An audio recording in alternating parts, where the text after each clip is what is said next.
Bonjour à toutes et à tous, c'est Tom le jardinier. On se retrouve aujourd'hui pour une vidéo explicative des grands principes de la taille d'un arbre fruitier.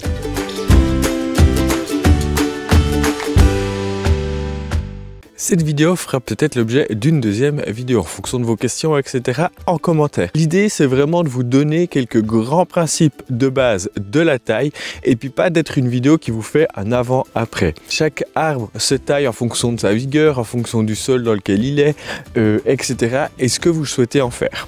Février et mars sont généralement des bonnes périodes pour tailler vos arbres fruitiers. Évitez évidemment qu'il fasse vraiment trop froid, que l'arbre soit gelé pour le tailler. Vous risquez de créer plus de blessures qu'autre chose. Généralement aussi, c'est la fin des grosses périodes de neige. Si vous avez des branches cassées, etc., c'est aussi un très bon moment pour retailler derrière. Premier principe, c'est toujours de miser sur la sécurité.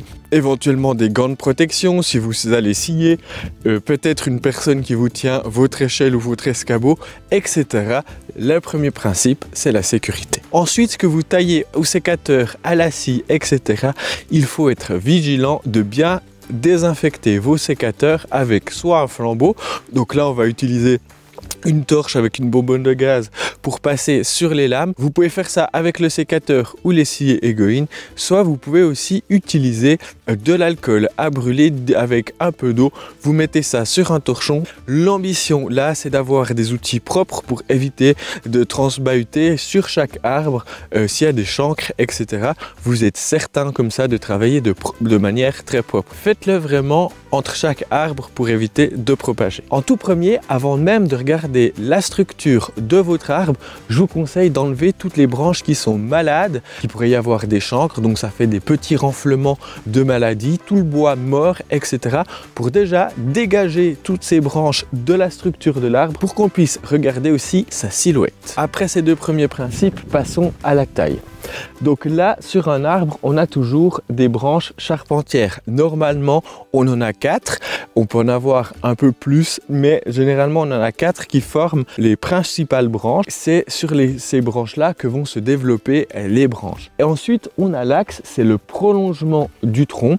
Lui, généralement, on essaie de le faire le plus droit possible.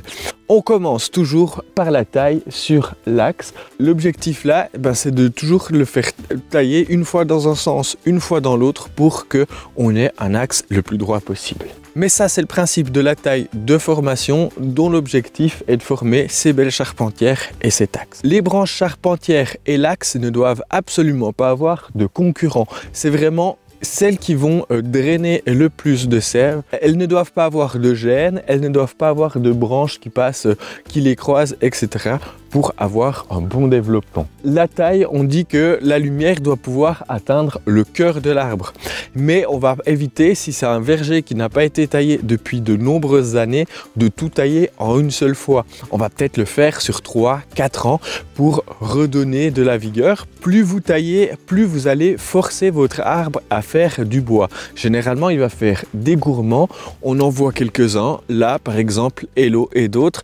Ces gourmands, en fait, c'est juste des longues tiges, des tiges annuelles qui poussent de manière assez vigoureuse. Une fois qu'on a taillé l'axe, on va sur chaque charpentière et on essaye de limiter là les branches qui se croisent, les branches qui reviennent à l'intérieur pour que la lumière aille jusqu'au cœur. On évitera ainsi pas mal de maladies aussi s'il y a de l'air qui circule, s'il y a l'eau qui ne stagne pas en permanence sur les feuilles. Il faut savoir que les pommiers notamment sont sensibles à la tavelure. Cette maladie en agriculture conventionnelle est souvent traitée jusqu'à 32 fois par année. Vous enlevez la période de l'hiver, ça fait presque une fois par semaine. Si on peut rien que par la taille réduire les maladies, on va le faire pour avoir un verger là aussi le plus naturel possible. À la fin, faites un tour de l'arbre pour observer sa silhouette et regardez s'il y a des branches qui se développent un peu plus d'un côté que de l'autre pour réégaliser et là on va redonner une belle silhouette à votre arbre. On me pose souvent la question,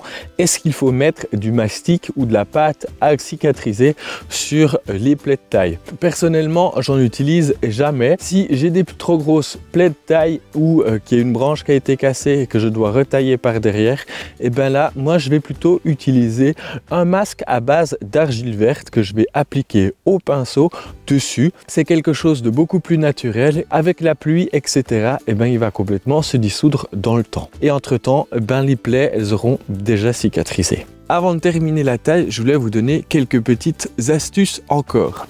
Au pied, il peut y avoir des rejets qui poussent. C'est souvent au pied des arbres à noyaux, les pruniers, etc., qu'il y a des rejets qui poussent. Ces rejets, ils sont simplement du porte-greffe et ils risquent d'épuiser le porte-greffe au détriment de votre arbre fruitier. Personnellement, je les taille généralement 2 fois par année, une fois au cours de l'été, au mois de juillet, et une fois au moment de la taille en hiver. Ensuite, c'est aussi le bon moment pour parler tuteur et protection.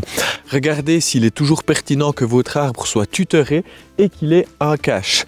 Si votre arbre commence à bien grandir, il se peut qu'un cache soit superflu, mais il peut être intéressant de les garder, surtout si vous lâchez par exemple des moutons dans votre verger. Il faut faire vraiment attention avec ces caches parce qu'ils peuvent aussi un petit peu blesser l'arbre. Voilà, vous savez les grands principes de la taille de vos arbres fruitiers.